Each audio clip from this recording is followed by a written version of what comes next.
بسم اللہ الرحمن الرحیم۔ وہ بدر کی لڑائی میں نبی کریم صلی اللہ علیہ وسلم کے ساتھ شریک تھے کہ آپ نے پوچھا، یا رسول اللہ، اگر جنگ کے دوران میرے کسی کافر سے مدبھیڑ ہو جائے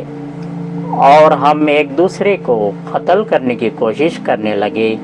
پھر وہ میرے ہاتھ پر اپنی تلوار مار کر اسے کاٹ دے اور اس کے بعد کسی درخت کی آڑ لے کر کہے کہ میں اللہ پر ایمان لایا، تو کیا میں اسے اس کے اس اقرار کے بعد قتل کر سکتا ہوں؟ حضرت صلی اللہ علیہ وسلم نے فرمایا کہ اسے قتل نہ کرنا۔ انہوں نے عرض کیا، یا رسول اللہ، اس نے تو میرا ہاتھ بھی کاٹ ڈالا، اور یہ اقرار اس وقت کیا جب اسے یقین ہو گیا کہ اب میں اسے قتل ہی کر دوں گا۔ حضرت صلی اللہ علیہ وسلم نے فرمایا، اسے قتل نہ کرنا، کیونکہ اگر تم نے اسے اسلام لانے کے بعد قتل کر دیا تو وہ تمہارے مرتبہ میں ہوگا